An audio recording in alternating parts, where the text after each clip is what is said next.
I was going to make a joke about medicine, but I decided not to because I'm afraid it will leave all of you in shock. Grab your piece of paper and let's go.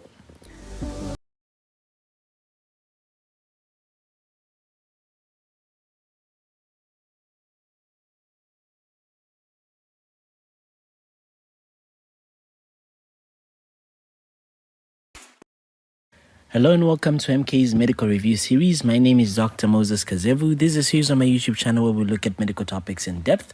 Today we're going to be looking at a very important topic which is known as hypovolemic shock. If you haven't yet subscribed to the channel, please hit the subscribe button, hit the bell notification icon to be receiving notifications of such videos every time I post. Grab your piece of paper, grab your pen, and let's go. So just a quick reminder from the previous video that I did a very long time ago. Remember that hypotension is a state of low blood pressure where you have a systolic blood pressure less than 90 and a mean arterial pressure less than 65 or a diastolic pressure less than 60. You may also refer to relative hypotension as a systolic blood pressure less than or greater than 50 millimeters of mercury below the baseline. And when you talk about shock, it's pretty much a state of cardiovascular failure, which is going to be resulting in impaired tissue perfusion and disturbed cellular metabolism and function as a result of decreased oxygen supply. Remember that for shock to actually be seen clinically, 20% of blood loss should have happened, or there should have been a shift from the peripheral circulation. Remember that adequate blood flow to the tissue depends on three main factors. It depends on the blood volume, it depends on the myocardial contractility, it depends on the peripheral resistance. So it means that any disturbances in any of the three factors can actually lead to shock. If the heart fails to work, to contract, you can refer to that as cardiogenic shock. Or it could be obstructed there can be an obstruction to the flow of blood. You call that as an obstructive failure. And then if there can be a decrease in blood volume, this can lead to hypovolemic shock, or a decrease in peripheral vascular resistance that can lead to a distributive type of shock. This is all coming down to peripheral circulatory failure. Remember that there are predominantly four main types of shock. Hypovolemic shock, which is due to a diminution in blood volume or a loss of fluid or blood, which is specifically referred to as hemorrhagic shock. You have cardiogenic shock where the heart is unable to function. There is a decrease in cardiac contractility. Then you have distributive shock, which is due to peripheral pooling of blood. So this can either be septic shock, which is due to systemic infections, very common with gram-negative infections. Neurogenic shock, which is due to peripheral vasodilatation, reduction in peripheral resistance, and peripheral pooling of blood. You may also have anaphylactic shock, which is due to antigen-antibody reactions that also lead to peripheral pooling of blood, for example, an injection with an antitetanic serum. You may also have endocrinal shock, which is due to the acute severe hormone imbalances. It can be due to adrenal insufficiency or pituitary failure, and it may present with a combination of any of the other types of shock. You may also have obstructive shock, which is due to a decreased blood flow to the left ventricle, as seen in cardiac tamponade, pulmonary embolism, and a tension pneumothorax. Remember that a patient may actually have more than one type of shock. For example, the patient may have hypovolemic shock and septic shock. Now we'll talk about details about hypovolemic shock. Remember that this is going to be caused by a diminished blood volume. This diminished blood volume could be as a result of loss of whole blood through hemorrhage. You call that as hemorrhagic shock. Remember, this may be traumatic or it may be pathological. It may be due to trauma, rupture of an abdominal aortic aneurysm, an aortic dissection, upper GIT bleeding, rupture of an ectopic pregnancy. It may also be due to plasma loss in the cases of burns, heat exhaustion, or peritonitis, or it can be due to loss of water and electrolytes, especially sodium, as we see in severe vomiting, diarrhea, intestinal obstruction, and fluid sequestration, the so-called third spacing that can be seen in acute pancreatitis. What are some of the stages of shock? So initially, the person is going to compensate for it. So in this stage, the body is going to be employing mechanisms to aid or to keep blood going to the vital organs. So in a trial for the body to actually restore the blood volume, or at least near normal, or to preserve the normal function of the vital organs such as the brain, the kidneys, the heart, and the lungs, then the body is going to compensate. There's going to be vasoconstriction of the blood vessels that are going to non-necessary organs like the GIT, like the skin, and vasodilatation to the blood vessels going to the essential organs like the brain, the kidneys, the heart, and the lungs. And remember that this happens with more than or less than 15% of the blood volume loss. If you exceed 15% of your blood volume that has been lost, these compensatory mechanisms are going to fail. Then you're going to get into what is known as a decompensated state, which is often going to be associated with about 40% of the blood loss. So if whatever has been causing the shock has not been treated, then the same initial compensatory mechanisms are going to fail, and this is going to lead to progressive poor perfusion and microcirculatory changes, and this will lead to deterioration in functions of the brain, the kidneys, the heart, and the lungs. We call this as a decompensated state. And there is a thin point to the point where there is of no return. So if the person passes this point of no return, then the shock can no longer be reversed, and there is going to be failure of vital organs, and death almost occurs imminently. What are some of the clinical features of hypovolemic shock? They could be as a result of the shock itself. So they could have symptoms of weakness and fainting. The patient may feel cold and thirsty. Then, of course, the signs include the patient having cold and clammy palms or extremities with a narrow pulse pressure. There may be a decrease in blood pressure, less than 60 millimeters of mercury systolic or less than 60 millimeters of mercury diastolic. They may have orthostatic hypotension as an early sign of hypovolemia, a capillary refill time greater than 2 seconds, oliguria with the urine output less than 30 mL per hour, an altered mental state. So they may be anxious, they may be drowsy. Sometimes the patient are actually alert. They may have hypotension, they may have tachycardia, an increase in the heart rate, but of course the pulse will be thready and barely perceptible. They may also have a decrease in the pulse pressure, so you may have a thready pulse. Other symptoms may be as a result of the cause. For example, they may be bleeding from a specific site. They may have some signs of internal hemorrhage. They may have burns. They may have features of intestinal obstruction. They may be in hemorrhagic shock. They may have a history of trauma or even signs of GIT bleeding like melena and abdominal pains. Then there may be some complications like anuria as well as acute respiratory distress syndrome. How do we classify the different classes of shock? They are divided into 4 main classes. This is largely using the amount of blood that's going to be lost. If someone loses the blood volume that's less than 750 or less than 15%, class 1. Between 750 to 1,500 or 15 to 30%, class 2. 1.5 to 2 liters, that's 30 to 40%, class 3. If it's greater than 2,000 liters or greater than 40%, class 4. You may also use the pulse, less than 100, class 1, greater than 100, class 2, greater than 120, class 3, greater than 140, class 4. Then the blood pressure is normal in class 1 and class 2. It's decreased in class 3 and class 4. The pulse pressure is normal, increased in class 1. It's decreased in class 2, class 3, and class 4. Capillary refill time is normal in class 1. It's delayed in class 2, 3, and 4. Then the respiratory rate is 14 to 20 breaths per minute in class 1, 20 to 30 in class 2, 30 to 40 in class 3, and greater than 35.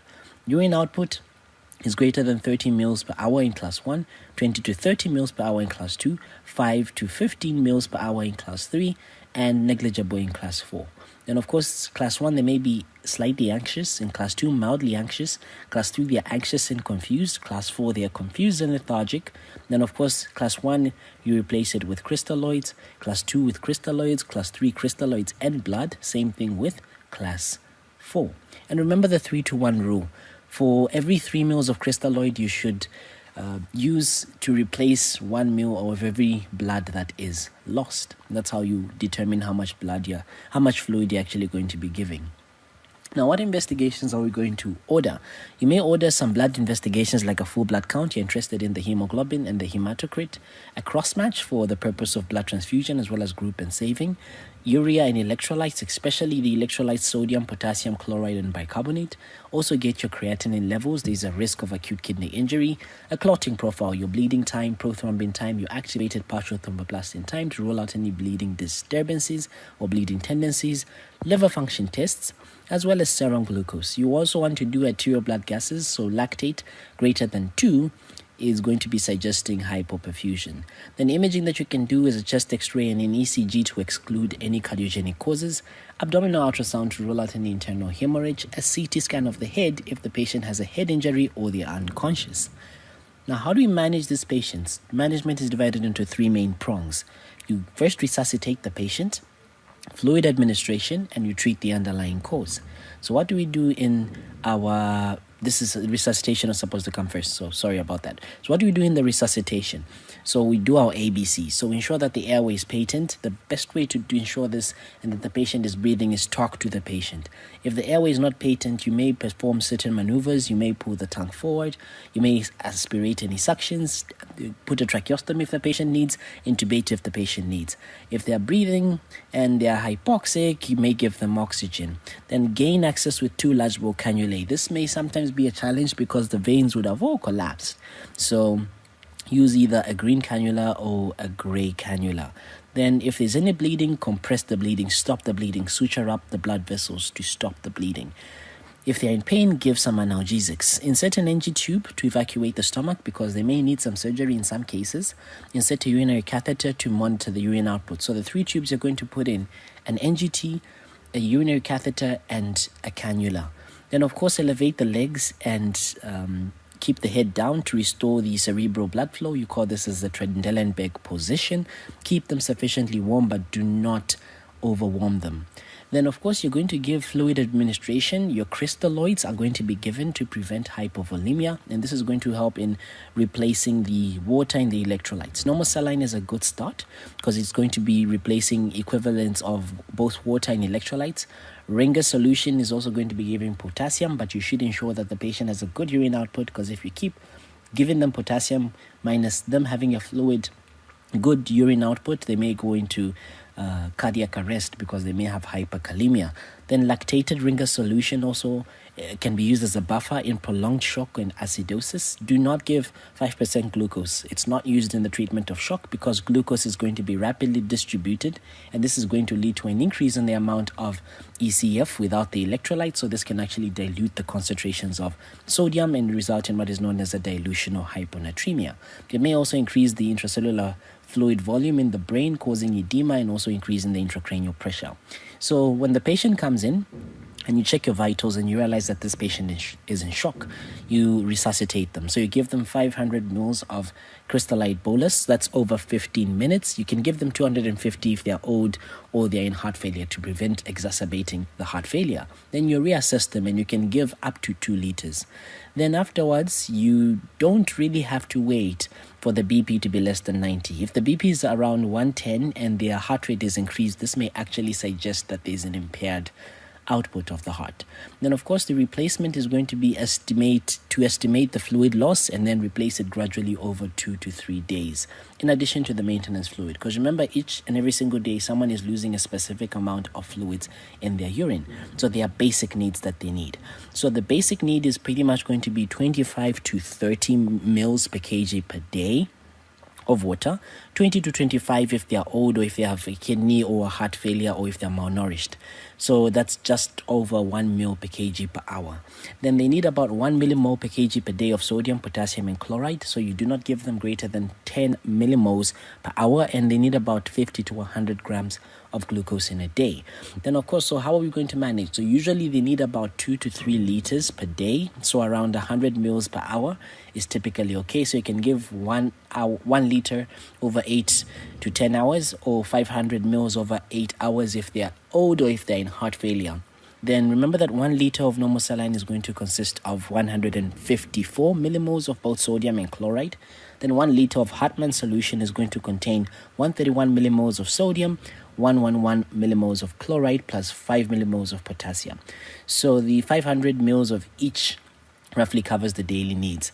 So typically the daily regimen may be 1 liter of 5% dextrose with 20 millimoles of potassium if you've checked the potassium levels, then 500 mils of normal saline with 20 millimoles of potassium, then 1 liter of 5% dextrose with 20 millimoles of potassium. Then of course monitor the potassium and to determine the needs, if they need more potassium or they don't need potassium. We should also monitor the levels of chloride in case they increase. I've already talked about resuscitation, so we'll come to the colloids. So remember that these are going to be these large insoluble molecules that increase the osmotic, or rather the oncotic pressure. So in theory, they keep the fluid in the intravascular space. much longer. So in clinical trials, colloids have actually shown no benefit and sometimes actually are more harmful than the crystalloids. But you may use plasma substitutes, and these need cross-matching. They need adequate storage. You may use dextrans like polysaccharide polymers. These are high molecular weight and low molecular weight products. You may sometimes use blood and blood products. And what are these blood products? You may use red blood cells. This can be given especially if someone has an HB less than 7, if they have an HB less than 8 and they have an acute coronary syndrome, or if they have a major hemorrhage. You can give them in combination with fresh frozen plasma and platelets. Remember that 1 unit of blood increases the HB by 1 gram per deciliter. Then 1 unit of whole blood is around 450 mils. Then 1 packet of packed cells is about 250 to 300 mils. So you prescribe 1 unit at a time. We check the response, we check the symptoms and the HB after each unit. Then if unused, you should send back the units of blood back to the fridge within 30 minutes. Then the red blood cells typically are given over 2 to 3 hours, but they can be given up to 4 hours, and most other products are given over 30 minutes. Then we assess the patient at baseline, at 15 minutes, and at the end of the transfusion, because they may have some transfusion reactions. Then we may also give fresh frozen plasma, which contains certain clotting factors like 2, 5, 8, 9, 10, 11, and antithrombin 3. And the indications include major hemorrhage, warfarin reversal if the INR is greater than 1.5. Then cryoprecipitate can be used as an alternative, though it's less commonly used now, and it is just pretty much a precipitate from human plasma, and it contains fibrinogen factor 8, von Willebrand factor, and factor 13. So platelets can sometimes be given, especially if the platelet count is less than 30,000 or 50,000 and they are bleeding, or it's less than 20,000 and they are septic, or it's less than 10,000. And of course, stop any antiplatelet drugs if you are giving this patient any antiplatelet drugs. So you should note of certain transfusion reactions. They may be mild, for example, a drop in the temperature less than 2 degrees, or they may develop a rash or urticaria. So pause the transfusion and assess the patient. Consider giving them chlorpheniramine or paracetamol, then restart the transfusion with close observation. But if they have a severe reaction like an increase in temperature greater than 2 degrees Celsius, rigors, loin or back pain, anxiety or anger minimi, they may also even have an unexpected increase in the heart rate, pain at the site of the infusion, then you want to stop the transfusion, then replace the fluids with normal saline, call the hematology, contact the lab to return the products, and then complete the incidence report. Then some transfusion-associated circulatory overload can happen. So this is the commonest cause of transfusion-associated death. So it presents within 6 hours of transfusion, where they present with acute respiratory distress, pulmonary edema, an increase in the heart rate, and increase in the blood pressure. So the risk factors are children below the age of 3 and those that are over the age of 60, a low birth weight, heart failure, kidney failure. And remember that blood products are prescribed in mils and neonates to prevent this. Then you may also have transfusion-related acute lung injury, which is very uncommon. It may present with respiratory distress and a decrease in blood pressure. Usually it's due to FFP or platelets. Other complications include anaphylaxis, hemolytic anemia, increased potassium, and infections. We generally want to monitor the pulse and the ECG, the blood pressure, the temperature, the urine output. Optimally, it should be 0.5 to 1 ml per kg per hour. We measure the arterial blood gases. The normal oxygen partial pressure is 80 to 100. The normal carbon dioxide partial pressure is 35 to 45 millimeters of mercury.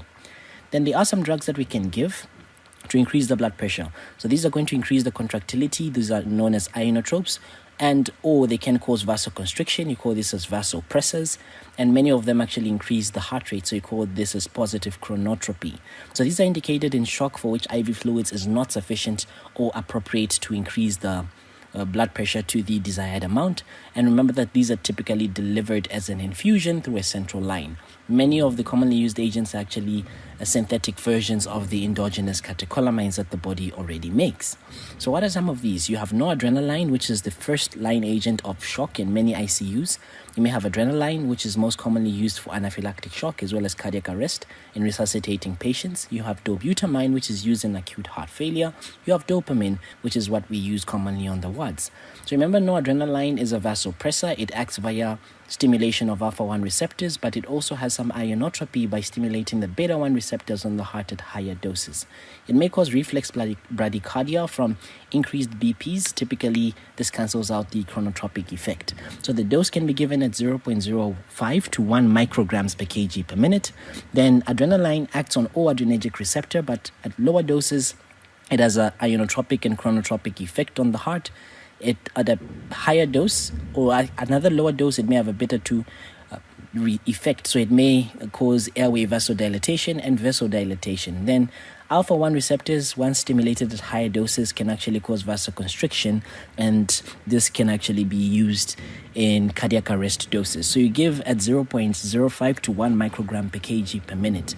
Remember that peripheral administration carries a risk of extravasation and can cause tissue necrosis via the vasoconstriction. However, short-term delivery via a large and proximal peripheral vein is sometimes acceptable. Ischemia, especially to the GIT, kidneys, and extremities, is another side effect, as well as atrial as well as ventricular arrhythmias. With dobutamine, this is an ionodilator with ionotropy via beta-1 agonism, as well as a vasodilatation via beta-2. So the dose is 5 to 10 micrograms per kg per minute as an IV infusion. Dopamine acts on dopamine receptors at low doses. Then it can also stimulate alpha and beta receptors at higher doses. So we usually give it at 5 to 10 micrograms per kg per minute as an IV infusion. So we usually dilute about 400 micrograms in 500 mils or 5% dextrose as an infusion to calculate based to the rate or the weight of the patient. So we usually start at 5 micrograms per kg per minute, then we titrate until we get the desired effects. The risks are going to include tachyarrhythmias, and of course there is evidence that dopamine actually inhibits the secretion of prolactin and could also increase the lymphocyte apoptosis, so it may actually impair the immune response to sepsis. So an important thing about dopamine, I'll give you the dosages here because this is what you may see on the wards. So 1 to 5 micrograms per kg is a low dose. So this has been shown to increase urine output and renal blood flow. Of course, some meta-analysis studies have disregarded this. Then 5 to 15 micrograms per kg is a medium dose. This increases the renal blood flow, the cardiac output, the heart rate, and the cardiac contractility. 20 to 50 micrograms per kg, which is a high dose, may actually increase the blood pressure and stimulate vasoconstriction. It may not have a beneficial effect in the blood pressure and may actually increase the risk of tachycardia. Then the dose may be increased by 1 to 4 micrograms over 10 to 30 minutes intervals until you get your optimal dose or your optimal effect. And remember that dopamine is often given in 5% glucose or sodium chloride, and we dilute it to a concentration of 3.2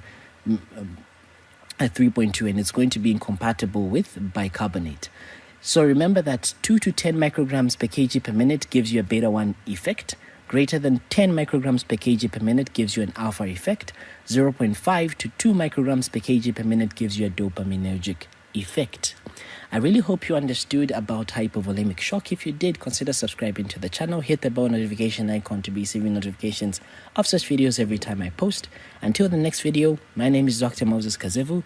Until next time, bye-bye.